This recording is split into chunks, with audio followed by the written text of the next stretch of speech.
I'm debating inviting my coworker to my wedding because she's so toxic. Why are you so toxic? Hiya, everybody. Firstly, big Mark narration fans, and I love hearing the community advise on the videos, so I thought, why not ask the community for advice? It's my first post ever, so please bear with me. This is more stressful than my college essay. LOL. Keeping it vague because I don't know if people will end up reading this. By the way, this comes from Silly Butt 2024 on the r/OKstorytime subreddit. So I, 29 female, am getting married next year to my wonderful fiance. Woohoo! The guest list size is decent, and I do have the means to invite as many people as I would like to. For context, I moved around a lot as a kid, so I really don't have childhood friends. My circle is small but tight, full of friends. What? Nothing. Keep going. Tight? Nothing. Just keep My going. circle is small but tight, full of friends who I have met through work or being roommates. Some context. When I started my current job about 5 years ago, I met one girl we'll call Lola. Lola! Lola introduced me to Kelly. Lola and Kelly have been friends for over a decade as they have known each other since high school. Over time, I became close with Kelly. At first, I was simultaneously trying to stay close to Lola too, but she was occupied with life obligations. So Kelly and I would often waive the hangout on account of Lola, but sometimes keep the plans and hang out as if it was a time-sensitive ticket to an event or seasonal thing. But what really brought us close was Kelly's first birthday since I met her. She had invited both of us a month prior, but Lola was not able to make it, nor did she follow through with scheduling a time that worked in her schedule. So I went out for a birthday meal with Kelly, and we spent hours chatting away. Chat. What do you chat about? As time went on, I realized Lola passes a lot of judgment very quickly on people or will say abrupt, rude things. And I just distanced myself from her a bit. She never directed anything at me, but a year into knowing both girls, I noticed Lola severely mistreating Kelly. Come to find out, Lola has been this way since they were kids. Oh, again, just a little mean bully, girls. little bully action. You're just there to be like a little Just a stepping stool. Yeah, a little stepping stool, a little stress item. Yeah, stress ball. Yeah, a little. Yep, there it is. A year into knowing them, Lola started giving Kelly the silence treatment. A year after getting to know them, Lola started giving Kelly the silent treatment over Kelly setting a boundary with her. The boundary was to protect Kelly's health, and Lola's actions were putting her at risk medically, so Kelly was respectfully cautious. That pissed Lola off. What was this thing? I don't know. I mean, if you have boundaries, set up the boundaries, but it's like, we can't hang out as much. I refuse to hang out with Keon if he's not drinking at least 150 grams of caffeine every day. I would be bouncing off the walls. He'd be productive. That pissed Lola off. She left Kelly isolated at work. We were nearing Kelly's birthday, so I band together with her family and we planned to celebrate her at her favorite restaurant and go out after. Lola wasn't invited as she came around with an insincere apology a day or two before her birthday.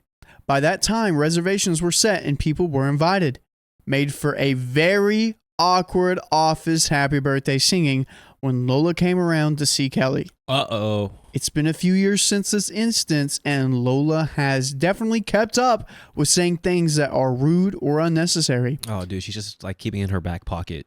She also tends to get irritated if she cannot make it to plans as a group. She has asked us to cancel plans or go out of our way in an inconvenience manner just to accommodate her. We always say we are happy to make more plans on the exact day that is around, but she has wanted us not to go ahead with the plans unless we did it her way. Sometimes it would be so unreasonable, like driving an hour out 5 towns over to get food just because that's where she was. She's selfish. Very, oh my gosh. No, she sucks. It's like, okay, you guys have plans? I can't make it. But we can actually try and cancel what you have right now. and do this. But I need you to drive over a state to hang out with me. Yeah, come on. It's Yeah. just an hour. You'll be fine. Come on. When Kelly and I are in the same city, just trying to grab a quick bite and inviting her as well. Like, nah, dude, this was supposed to be 2 hours tops interaction, not a 2-hour road trip in addition to a few hours of conversation. So really, 4 to 5 hours. And she's not willing to drive that, I bet. No, of course not. Given these things and the silent treatment debacle, Kelly and I are usually hanging out by ourselves or other friends. Rarely with Lola unless it happens through going out after work with everybody. Last year, Lola asked to go out on a Friday in a group chat with us, 3, and a few other friends. I asked if we could do another day as I was working a few supplemental jobs at the time, and they just so happened to have meetings on Friday afternoon. Lola said maybe, but she's available on that day, and everyone was already at work, so that day was the best day for her. I say, fair enough, you're right. I told the group chat to have a few extra drinks on my behalf. I will be there in spirit, but I need to go make this money. And I go on my merry way. Make that money. You see how he said, can't make it, have fun. See you on the next one? That's all it takes. I don't Not, hey, I'm not going to be able to make it, but you guys need to come over here and help me work and get money so we can hang out afterwards. Don't hang out. No. You're hanging out without me. Don't hang out. Don't have fun. Wait for me. Postpone it. Wait for me. Yeah, he didn't do that. Like Lola. I found out later from a few friends that Lola was criticizing me while out, saying things like, what is OP doing? Does she think she's too good for us? How come she never comes out? For context, I do go out, just not as often.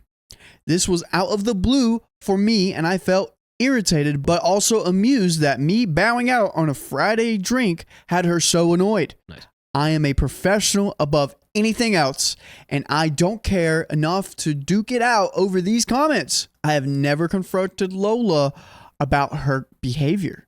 So in her brain, we are still close friends, and Kelly and her are besties. Kelly and I both have non-confrontational attitudes and get very anxious, so we just cut and run or avoid. Usually hold up somewhere with mojitos, chatting away about work, stress, and dating. Now, fast forward to now. Wedding planning is in full send. Let's go. Kelly is, of course, invited, and she is one of my bridesmaids. Woo! Let's go, Kelly. What about Lola, though? As I finalize my guest list, I struggle with inviting Lola. Yeah. Interactions with her have left me with a sour taste, to say the least, and it seems that her mistreatment of Kelly is still ongoing. I have such a similar story to this. My gosh. You're just full of stories today. Holy cow. Kelly has assured me that she is okay with whatever I choose to do. I would have just written it off, as she doesn't make my close friends feel so safe, so it's enough. But recently, every time I run into Lola at work, she asks about wedding plans in detail. In the past, she has mentioned wanting to help. As recent as a few months ago, I'm getting the sense that she wants to be invited. Oh, you don't say? While I have no problems usually just standing my ground through my actions, I also know how Lola holds grudges. And we are going to be working together for the foreseeable future. I am a chronic overthinker, so in my overbaked brain, I am imagining Lola getting pissed that I invited her bestie, Kelly, but not her. And then giving me the silent treatment too, which is okay with me, but we also work with several other colleagues whom she probably could mouth off to and play the victim as, wow, OP has known me and Kelly for the same amount of time. I introduced them, and now I get cut out. Well deserved, because you're such a bully. No one likes you. You suck. I guarantee you, if she was invited to the wedding, she's like, don't put it on this date. Put on this date so I can make it. And then I run the risk of potentially looking like a butthole to a few people. But you will never be a butthole if you come and join us live every weekday at 3 p.m. PST. Just tap our profile. No buttholes here. Dude, there's just a lose-lose. You invite her, she acts like that.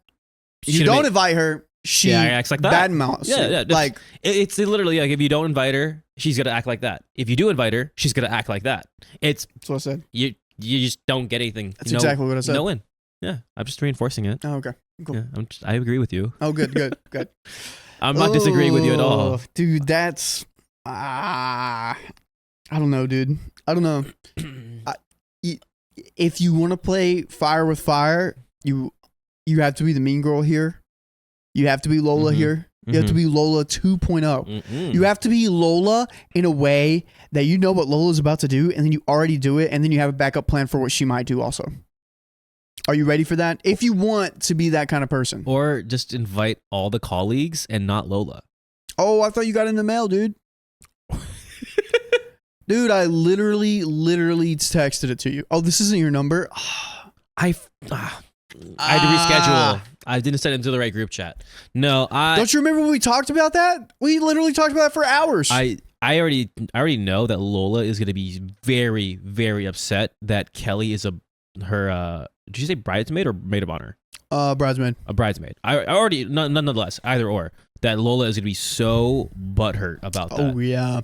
And that she's not going to get invited. She's going to hold that over your head. But it's well deserved. You suck. Yeah, I saw a chart that was like how to invite people to your wedding, and you go through like this system of basically if they're family, are they close, are they going to make the wedding better, are they not? Basically, I think by the end of it, if inviting certain people will make your wedding better, do it. Yeah. If not, you don't have to do it. It's your wedding. It's your day. Yep. Do whatever you want. Exactly. You don't have to invite someone that's going to cause a ruckus or make your day more stressful or the planning stressful. Oh my gosh. Let alone, and I guarantee you Lola will make it more stressful. Oh, 100%, dude. But let's see what happens. So, my friends, should I just say whatever and invite her, or stick to my guns and not extend that invitation? What have you done when you have invited some colleagues to your wedding, but not others? Have you ever not invited someone in the friends group to your wedding while you have invited others? Thank you all for your advice in advance. Do what feels right. Stick to your guns. I'm all about the Second Amendment. What I'm worried about is that it's such a tight-knit group of friends. Cookie. That or at least work colleagues, that even if you invite all the colleagues and Lola doesn't get invited, they'd be like, Lola's like, I'm a +1. Yeah. I could be a +1. Yeah. And that would make things even more awkward. Yeah. I say, because it's going to be in the workplace. Mm-hmm. Lola does suck. Stick to your guns. If you don't want to invite Lola, but just know there are going to be repercussions in the workplace. Oh yeah, you gotta. As me as like a people pleaser, I'd be like, all right, I don't want to deal with this problem at work. I would invite Lola, but like, you're not involved in any of the wedding plans. You're not involved in any of this stuff. You're just gonna be at the wedding, and that's that. That's it. Be on your best behavior. But that's the end of that story, guys.